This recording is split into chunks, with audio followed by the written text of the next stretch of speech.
बच्चों, आज मैं जिस साहित्यकार से आप लोगों को परिचय कराने चाहूँ उसे हिंदी साहित्य में खड़ी बोली को उन्नत स्थान प्रदान करने का श्रेय प्राप्त है। ये साहित्यकार हैं अयोध्या सिंह उपाध्याय हरिऔध। अयोध्या सिंह उपाध्याय हरिऔध जी का जन्म सन 1865 ईस्वी में आजमगढ़ के निजामाबाद नामक स्थान पर हुआ था। इनके पिता का नाम भोलानाथ सिंह था और माता का नाम रुक्मिणी देवी था।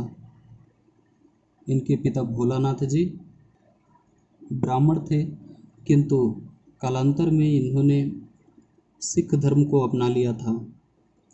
अयोध्या सिंह उपाध्याय हरिऔध जी ने मिडिल की परीक्षा निजामाबाद से ही पास किया। तत्पश्चात आगे की पढ़ाई उन्होंने क्वींस कॉलेज नामक विद्यालय से किया।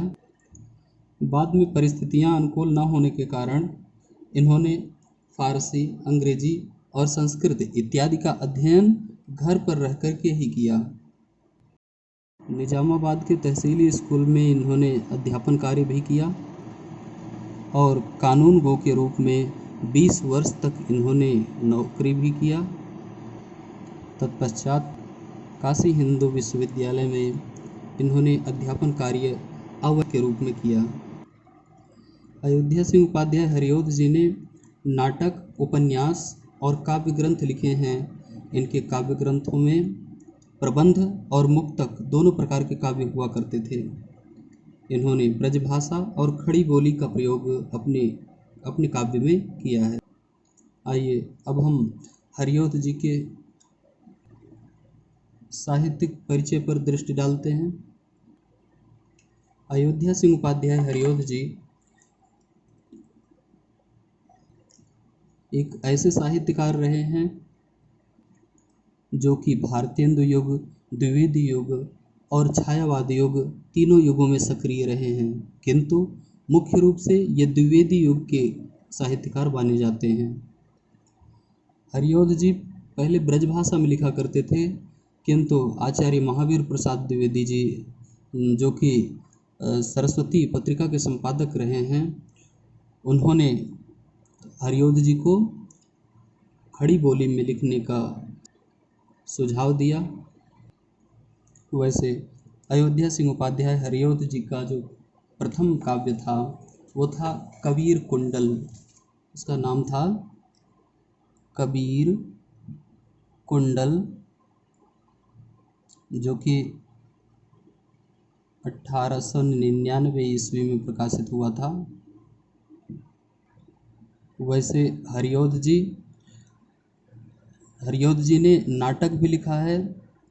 इनके नाटक थे प्रद्युम्न विजय, रुक्मिणी परिणय, और उपन्यास इन्होंने लिखा है प्रेमकांता उपन्यास, ठेठ हिंदी का ठाठ, अधखिला फूल, और काव्य ग्रंथ भी लिखे हैं जिनमें प्रबंध काव्य के रूप में हैं प्रिय प्रवास, पारिजात, वैदेही वनवास, और मुक्तक काव्य में है चुभते चौप दे, चौके चौप दे, पद्य प्रसून, ग्राम गीत, कल्पलता, रस कलश।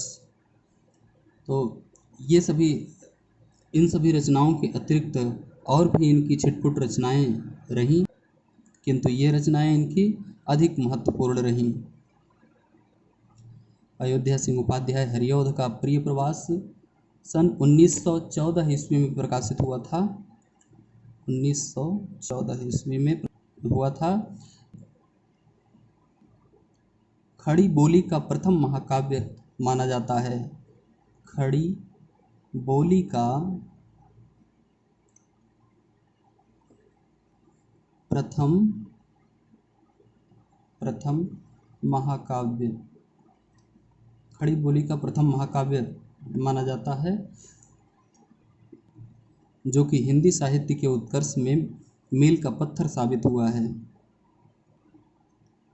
पारिजात स्फुट छंदों का स्फुट गीतों का एक संकलन है।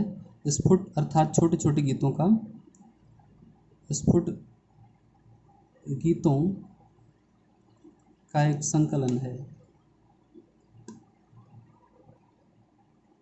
और वैदेही वनवास नामक काव्य में श्री रामचंद्र जी के राज्याभिषेक से लेकर के उनके वनवास तक की अत्यंत करुण कथा का वर्णन किया गया है। चुभते चौपदे, चोखे चौपदे और पद्य प्रसून, ये तीनों रचनाएं सन 1924 ईस्वी में प्रकाशित हुई थी। 1924 ईस्वी में प्रकाशित हुई थी, जो इनमें भी स्फुट गीत संकलित किए गए हैं। स्फुट गीत संकलित किए गए हैं अर्थात छोटे छोटे गीतों का संकलन है। अगली महत्वपूर्ण कृति है रस कलश, जो कि सन 1931 ईस्वी में प्रकाशित हुई थी। इसमें ब्रज भाषा के गीत संकलित हैं। ब्रज भाषा के गीत संकलित हैं। अयोध्या सिंह उपाध्याय हरिओध जी का ये प्रिय प्रवास जो है, प्रिय प्रवास पर इनको मंगला प्रसाद पारितोषिक प्रदान किया गया था। प्रिय प्रवास पर मंगला प्रसाद पारितोषिक इनको दिया गया था। अयोध्या सिंह उपाध्याय हरिओध जी के लिए वर्ष 1900 बहुत ही महत्वपूर्ण रहा, जिसमें कि उनकी 5 कृतियां प्रकाशित हुई थीं। प्रेमांबु वारिधि, प्रेमांबु वारिधि, प्रेमांबु प्रश्रवण, प्रेमांबु प्रश्रवण, प्रेमांबु प्रवाह, प्रेमांबु प्रवाह, प्रेम प्रपंच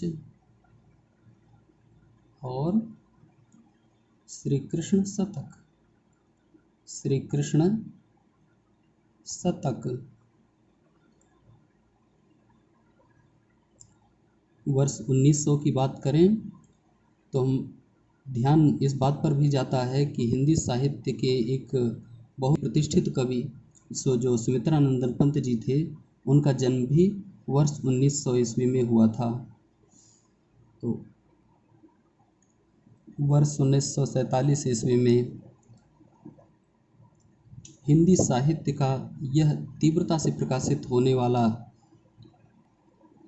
नक्षत्र हिंदी साहित्य के आकाश में विलीन हो गया। किंतु अयोध्या सिंह उपाध्याय जी का योगदान जो हिंदी साहित्य में रहा है वह अतुलनीय है, उसकी तुलना नहीं की जा सकती। दिवस का अवसान समीप था, गगन था कुछ लोहित हो चला, तरु शिखा पर थी राजती कमलिनी कुल वल्लभ की प्रभा। प्रकृति चित्रण की ये पंक्तियाँ आज भी साहित्यकारों के हृदय को झकझोर देती हैं।